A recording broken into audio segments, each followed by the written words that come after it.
दोस्तों, रूस और यूक्रेन के युद्ध के बीच 970 दिन हो चुके हैं, जबकि पैलेस्टीन इज़राइल के बीच में 1 वर्ष हो चुके हैं और लेबनान पर भी युद्ध इज़राइल ने जारी कर दिया है।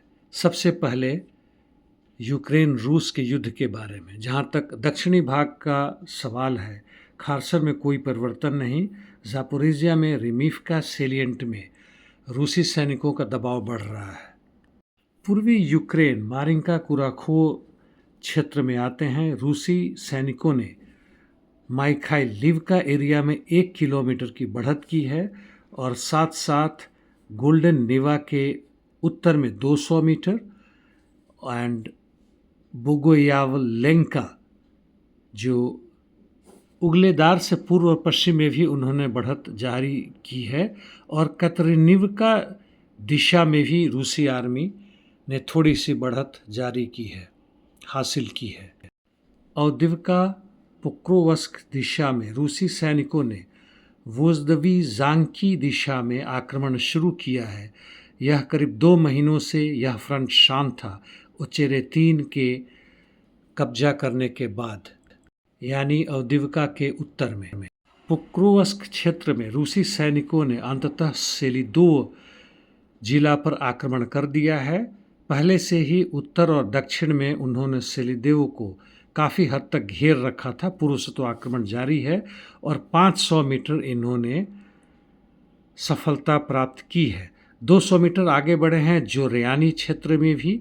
आईएसडब्ल्यू और मिनिस्ट्री ऑफ डिफेंस रूस के ने दावा किया है कि इस पर वह कब्जा कर चुके हैं और लाइसिवका में भी 200 मीटर की बढ़त जारी की है। रूसी सैनिक आगे बढ़े हैं विश्निवो के क्षेत्र में, जो सेलिदेव के आउटस्कर्ट्स में है, और इन्होंने जेलेनी द्रूज पर भी कब्जा कर लिया है।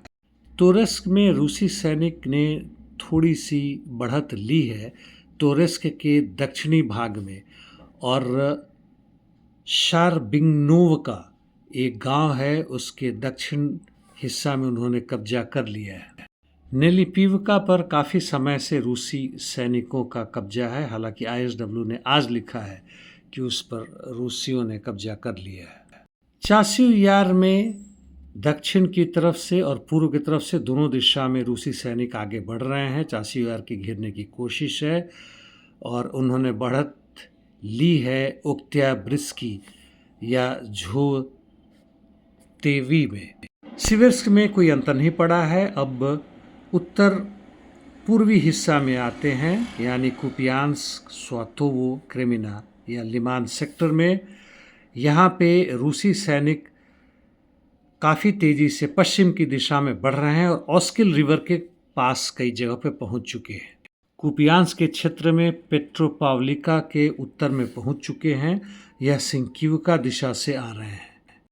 दूसरे जगहों में या इसके पूरे लाइन की बात करें तो लड़ाई जारी है। इवानोवका से स्टेपोवा, नोसोदेलिवका, किसलिवका, कोट्यालरिवका दिशा में।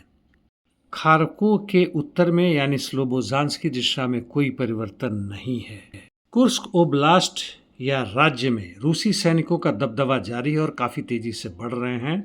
कुरिनेव क्षेत्र में उन्होंने ल्यूबिमिवका को तकरीबन घेर सा लिया है।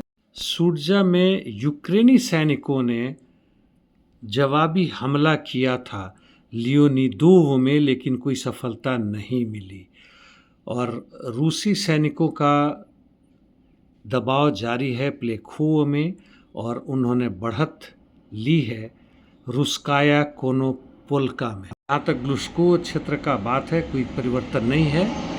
वैसे इसका अधिकांश हिस्सा रूसियों के कब्जे में है। आईएसडब्ल्यू के हिसाब से पूरे कुर्स्क ओब्लास्ट में रूसियों ने बढ़त ली है विटोरोवका, मार्टिनोवका, प्लेखोव में।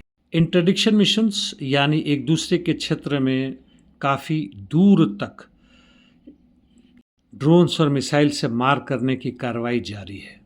फ़लस्तीन, लेबनान, इज़राइल, मिडिल ईस्ट की बात करें तो हिजबुल्लाह ने नेतान्याहू के घर पे यूएवी से आक्रमण किया, हालांकि कोई क्षति नेतान्याहू को नहीं हुई। और अल कायदा के एडवाइज़र ने हमास को सुझाव दिया है कि इजरायली कैदियों को रिहा करें। यह किसके लिए लड़ रहे हैं?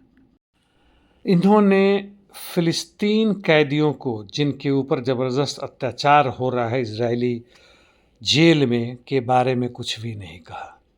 यानी यह साफ दिखता है कि अमेरिकी साम्राज्यवाद और जायनोवाद ने किस तरह से अरब देश में पूरा का पूरा भेद कर दिया है, एक दूसरे से ही लड़वा रहे हैं।